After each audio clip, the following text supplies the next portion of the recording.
Contestant number 1, please come to the stage.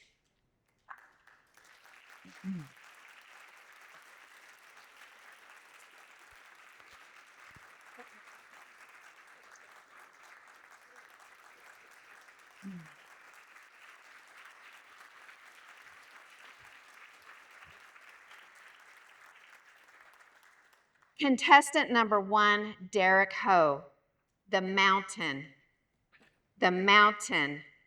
Derrick Ho. Thank you, Contest Toastmaster. You're very welcome.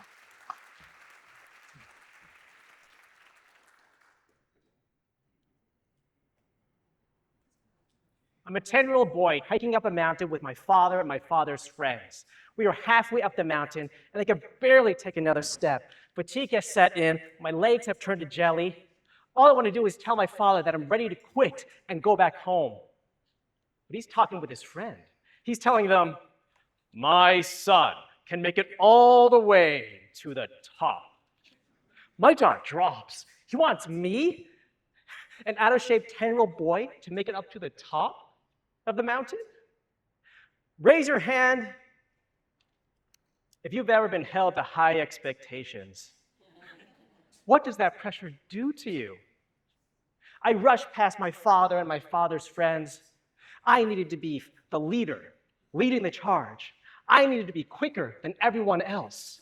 I needed to be at the top of that mountain first place. Why? Because while everyone else carries the normal things like backpacks, water bottles, hiking sticks, I carried the weight of my father's expectations. Because if I failed, my father would be embarrassed, especially after all that bragging he did about me. If I failed, my father's friends would think of him as a liar. If I failed, my father would be disappointed in me. This fear of failure fuels me. I find hidden reserves of energy that propels me forward. I believe they call this the second wind. But in my case, it's more like a second puff because it only lasts 1 second. Now it's gone. Now I'm back to where I started, barely able to take another step. My father's friends pass me by one.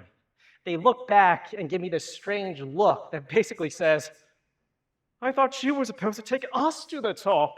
What happened? I plummet to last place. I finally tell my father, that's it. I can't go anymore. I quit. My father shares this look of disappointment. While everyone else continued onward and upward, me and my father had no choice but to go back down the mountain ourselves. Ever since then, I never hiked up a mountain. Years later, I have finally reached adulthood. I'm attending college, I'm living in the dorms. Today, we are getting a new student moving into the dormitory. Her name is Samantha, and it's love at first sight. All I want to do is ask her out. But what do I say? What do I do? They say you only get one chance to make a first impression. How do I make a good one? Out of nowhere, another freshman approaches me. He says, my friend, would you like to hike up a mountain with me? Sorry, bud, no thanks. Come on, I'll be going with a group of me and my friends. It's gonna be fun. I contemplate Travis's question carefully. After failing to reach that mountaintop all those years ago, after failing to meet my father's expectations, I figure what happened back then would happen here. I would go up halfway, I would get tired, then I would quit. Why would this time be any different? The answer to Travis's question was obvious. I tell him, yes, I will hike up the mountain with you. Why? Because that new student, Samantha, is going too. Talk about motivation.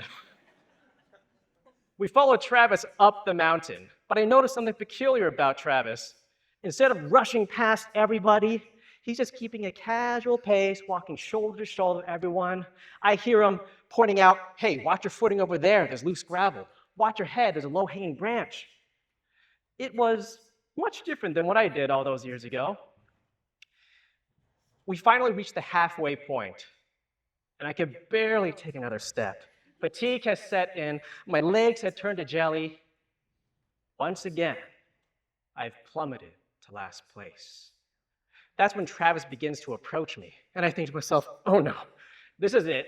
This is the part where he's gonna tell me that I'm slowing down the entire group and I have to go back down the mountain by myself. The worst of all, Samantha is gonna remember me as the guy that quit. What a terrible first impression to make. Fortunately, reality is not that cruel. Travis just tells me to take a break. In fact, he tells everyone in the group to take a break. Because whenever anybody in our hiking group got tired, we would all take a break before proceeding up the mountain. It was sunset by the time the top of the mountain was within grasp. It was a steep slope made out of solid stone. One look and I could tell, if you trip, you're gonna roll down that mountain and hurt yourself. But luckily, we were all able to make it up that mountain unscathed. I am really proud of myself in this moment because I have finally reached the top of the mountain. I have finally met my father's expectations. And while it may have taken a couple years, delayed by a couple years, my father was finally right. His son can make it to the top of the mountain. I take out my cell phone to capture this moment, but I fumble. I drop it onto that steep mountain, which begins to slide, moving faster and faster. The whole group begins to chase after it, and I tell them, no, don't do that, it's dangerous. But somehow, Samantha is able to catch it and bring my cell phone back to me. That's when I realized two things. One, she's a keeper. Two, now I understand why I couldn't make it up that mountain all those years ago. Back then, I tried to reach it all by myself. But in this group, I get the sense that we either make it up as a team or we go back down as a team. No one falters alone. Have you tried accomplishing something all on your own? It probably didn't work out as well as you thought. But what if you could find people, not just any people, the right people? What would it be like to have them on your team? Can you imagine yourself at that mountaintop with them together? Contest Toastmaster.